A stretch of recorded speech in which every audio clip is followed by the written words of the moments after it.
Up until a few minutes ago, police actually had this entire block roped off. The teen was on his way to school, making his way through the barricades when some guy, a naked guy at that, jumped out of the woods. City leaders say construction could start any day now. Just keep in mind they're kind of busy, especially after Hurricane Florence. Just so many projects to complete. The suspects parked their lookout car here at the car wash, but across the street is where the cops say all the crimes took place. It's kind of a complicated situation, Joel. The city says they can't really go after the developer because technically this is not considered a floodplain. Remarkable thing, though, police say he was still in handcuffs when he jumped this pillar and took off towards downtown. This is what we've been warning you guys about with the rising of the Cape Fear River. I showed it to you just minutes ago, and this is the result. So right now, those officers are searching that apartment. Our troubleshooter, Diane Wilson, tracked down hundreds of millions in unspent disaster recovery funds. Water levels continue to rise here in Cedar Creek. So walk with me here. We're going to show you what's going on here at the staging grounds because this is really where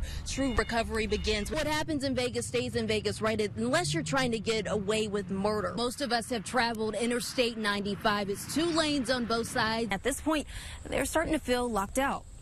New at 6 tonight, nearly 700 Fort Bragg soldiers are training for situations they hope they'll never encounter. The training involves responding to chemical, biological, radiological, and nuclear disasters. The troops left Fort Bragg yesterday for Camp Atterbury, Indiana, to train alongside members of several state National Guards and FEMA. Tonight, Morgan Norwood is live at Muscatatuck Urban Training Center in Indiana with the details for us. Morgan?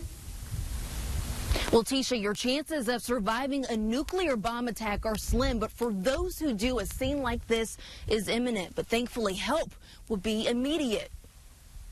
It's America's worst nightmare. The power is out. Buildings leveled. Cars crushed.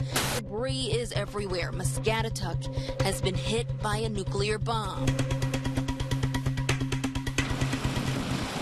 Thankfully, it's just a training exercise. We planned for how we would actually react to a real-world event. And the Muscatatuck Urban Training Facility is as real as it gets. It gives us an identity of the complexity. I mean, because if you think about it, you know, it's America's worst day. In this case, Fort Bragg 16th Military Police Brigade deployed within 24 hours. Right now, we are self-sustaining, but you're seeing the logistics roll in. From food and water to convoys and communications. The big screen that we're setting up, that allows our commander to do digital tracking of everything that's going on. Logistics is the first and most important step in this recovery process. We're very adept at deploying overseas and how we interact over there. But when we are here in CONUS, like the continent of the United States, we have to know who we talk to, how we get things. Even if it's improbable, the level of damage and the cost in terms of lives and destruction of property would be so great that the sooner we can get in a contingency force to help out with that, we get to mitigate some of that loss, whether it's human suffering, lives, or property. And troops will continue those logistics setups and operations tomorrow, followed by official training exercises. We'll be there for all of that. You want to check out our story. It's on air or online right now at abc11.com. For now, we're live from Muscatatuck, Indiana. Morgan Norwood, ABC 11 Eyewitness News. Yeah, really. As North Carolina braces for another storm, we are looking back at the hurricane from fall 2016 that devastated our state. Today marks 2 years since we were pummeled by Hurricane Matthew. It was a heavy-duty rainmaker with flooding that proved catastrophic. It was Morgan Norwood's first big story for us. She's here now with that 2-year update. So let's set the scene here. It's the year 2016. Donald Trump was running for president. They're bringing drugs. Rihanna's This Is What You Came For was on the top of the chart. And of course, Disney dominating the box office. But in reality, fall 2016 was no fairy tale. Hurricane Matthew was a nightmare for Ray Valerie and residents in Van Story Hills. If you look out our front window, that's what you see. You see this big hole there with all that junk and stuff in it, you know. Van Story Hills Mirror Lake was pretty full days before the storm. You add relentless rains, and that made for a disaster that destroyed the dam and sent water into homes. And so we had probably 13 inches of water in our basement. Not quite what Mr. Bangs envisioned when he told his wife he wanted to build a lakefront property. Yeah, we remodeled it and opened up the back. Never mind the aesthetics, it looks bad. Swamp. People on the lake were trying to keep the grass cut down, and So you guys were mowing a lake. we've been paid people a few times to come down here to cut down the grass, yeah, so. But this is what makes it worse. It's an inconvenience. It's a bit of a traffic issue in the mornings. I know a lot of people around the neighborhood understand it. We're ready to have them do something about it. For Mr. Valerie, whose home is literally along the banks of the creek and Mirror Lake Road, he can't seem to understand why it's taking the city so long to make the repairs. Here's what Eyewitness News found out. So city leaders say construction could start any day now. Just keep in mind they're kind of busy, especially after Hurricane Florence. Just so many projects to complete. But other neighborhoods don't plan to wait around on the city. Take Aaron Lakes. They, along with 4 other developments, filed a lawsuit demanding that the city take on the cost of repairs, even though they have private dams. So here's the thing. They argue that the city uses it more than they do, even to the point of infrastructure, stormwater, and charging a stormwater fee. So while City of Fayetteville, they say they're pretty empathetic to Hurricane Matthew survivors, it's just that their hands are tied on this one.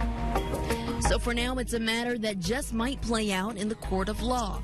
In Fayetteville, Morgan Norwood, ABC 11 Eyewitness News. Detective Terry Odom catches burglars and thieves by day. You have folks coming in, kicking in their doors, stealing their stuff. So not only finding out who done it, getting some of their property back means a lot.